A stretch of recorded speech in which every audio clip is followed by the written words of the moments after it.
An Abi Hamzah saking Abi Hamzah Anas bin Malik rupane sahabat Anas bin Malik radhiyallahu ta'ala anhu bimumin dari sama Allah ta'ala anhu saking Anas bin Malik khadim Rasulullah sallallahu alaihi wasallam kang dadi pembantu Kanjeng Rasul sallallahu alaihi wasallam anin Nabi sallallahu alaihi wasallam qol berkata sapa Kanjeng Rasul la yu'minu ora beriman sapa ahadukum salah sijine sira kabeh hatta yuhibba sehinggane demen atau mencintai sapa ahadukum li ahlihi kedua sedulure ahadukum ma ing barang yuhibbu kang demen sapa ahadukum li nafsihi maring dirinya ahadukum rawahu Bukhari wa Muslim.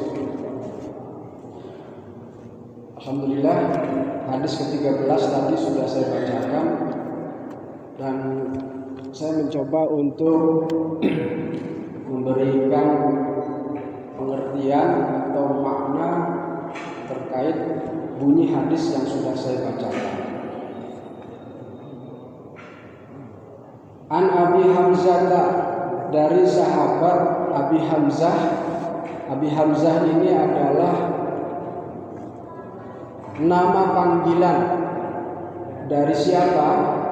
Dari Anas bin Malik. Anas bin Malik ini memang punya hubungan yang khusus dengan Kanjeng Rasul. Kenapa khusus?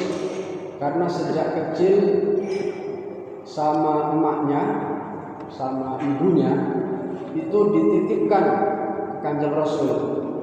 Ibunya datang ke rumah Kanjeng Rasul dan menyampaikan bahwa putranya yaitu Anas bin Malik tolong bisa diterima ditampung di rumah Kanjeng Rasul untuk bantu-bantu sama Kanjeng Rasul.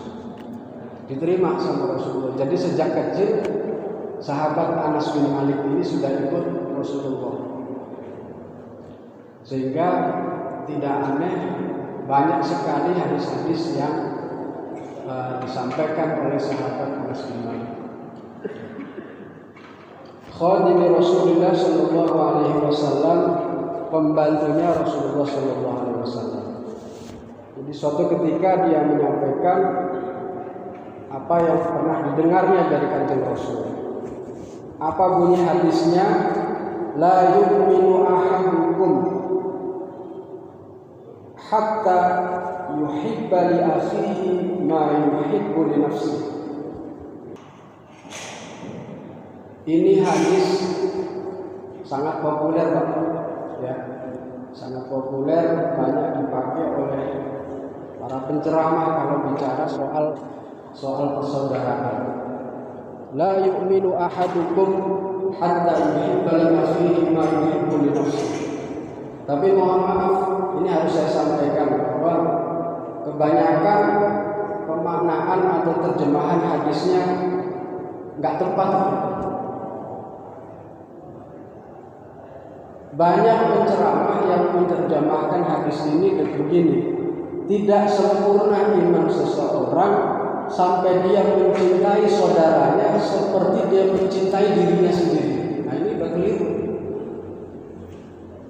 Karena dalam kaidah bahasa Arab, kalau terjemahannya seperti itu, mestinya begini, la yu'minu ahadukum hatta yuhibba akhahu, ya, hatta yuhibba akhahu kama yuhibbu li nafsihi. Jadi hadis ini nggak bisa diartikan tidak sempurna iman seseorang sampai dia mencintai orang lain seperti mencintai dirinya sendiri. Ini keliru. Dari susunan kaidah bahasa Arabnya sudah keliru, apalagi nanti pemaknanya tambah keliru. Lantas bagaimana yang benar? tidak sempurna iman seseorang sehingga dia mencintai sesuatu untuk saudaranya sebagaimana ia mencintai sesuatu itu untuk dirinya. Jadi kalau ada orang bahagia, saudaranya bahagia, dia senang. Kira-kira begitu. Kan sulit juga. Kalau kita kebanyakan, ya silahkan orang lain dapat kesenangan. Tapi kalau bisa kesenangannya jangan sebanyak saya lah. Kan begitu kan. Ada orang punya warung misalnya. Dia punya warung, dia tidak senang. Padahal kalau dia punya warung yang laku gitu, dia juga senang. Seharusnya ketika orang lain punya warung senang, dia juga senang. Nah, ini makna dari hadis ini. Yang menjadi kebahagiaan saudara kita, kita ikut bahagia. Kira-kira begitu. Apa yang saudara kita rasakan, kita rasakan juga. Sedihnya, bahagianya. Nah, ini memang berat. Ada yang punya rumah, didoain rumahnya sampai geledek, gimana? Padahal kalau dia rumahnya sampai geledek juga kan nggak suka. Ini kira-kira makna hadis itu. Nah, saya mencoba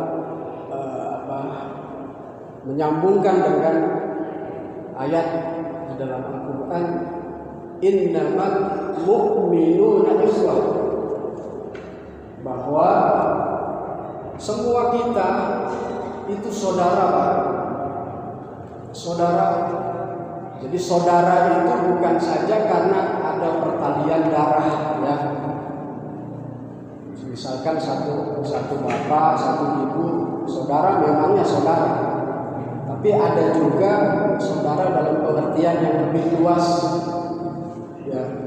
Karena alasan satu iman, satu Islam, satu din, alasan satu agama, itu namanya ukhuwah Islamiyah.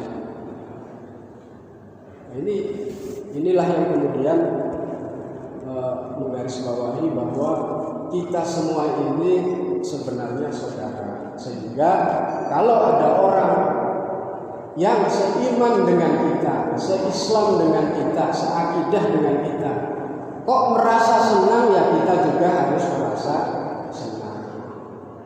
Jangan tetangganya punya kambing terus kambingnya didoain supaya ketabrak, enggak bagus juga. Ya sudahlah, kita doakan semoga kambingnya tambah banyak ya. Karena boleh jadi kalau kita punya kambing, sebagaimana orang itu punya kambing, kambingnya bertambah banyak, usahanya maju, bahagia. Jadi, apa yang orang lain rasakan bahagia, kita rasakan bahagia. Itu namanya saudara. Ya.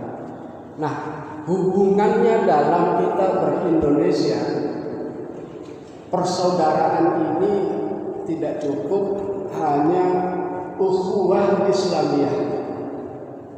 Hanya karena kita seagama, terus yang lain yang bukan agama Islam kita anggap bukan saudara, nggak bisa. Oke lah, kalau misalkan kita masih belum bisa menerima orang yang beda agama dengan kita sebagai orang Islam, sebagai saudara, pikirkanlah bahwa Islam juga punya yang namanya ukhuwah wataniyah. Apa itu? Persaudaraan satu bangsa. Nah ini, ya sudahlah, dia bukan Muslim, saya nggak bisa nganggap dia saudara. Tidak apa-apa. Tapi ingat bahwa orang itu masih saudara sebangsa kita. Maka ini kemudian menghalangi kita untuk tidak melakukan kezaliman. Anggaplah non-Muslim terus diambil hartanya, tidak bisa. Dolim sekali. Ya. Lah, kalau ukhuwah Islamiyah nggak bisa, saya terima dia sebagai saudara saya karena dia non-Muslim. Terus masih juga tidak menerima orang lain sebagai saudara walaupun satu bangsa, enggak apa-apa juga. Tapi ingat, Islam juga punya konsep namanya ukhuwah basyariyah. Apa itu? Persaudaraan antar sesama manusia. Sepanjang dia masih manusia, nggak punya hak kita untuk menyakiti orang lain, walaupun bukan satu agama, walaupun bukan satu bangsa. Nah ini 3 ukhuwah yang digariskan oleh Islam melalui para ulama adalah ukhuwah yang niscaya akan menyatukan kita, terutama masyarakat yang kecil di Ciminak. Saya kira juga masih sangat bagus ya, karena kita mengedepankan kebersamaan. Saya kira itu dari saya, nanti disambung oleh para pemateri yang lain. Wallahul muwaffiq ila aqwamit thoriq. Assalamualaikum warahmatullahi wabarakatuh.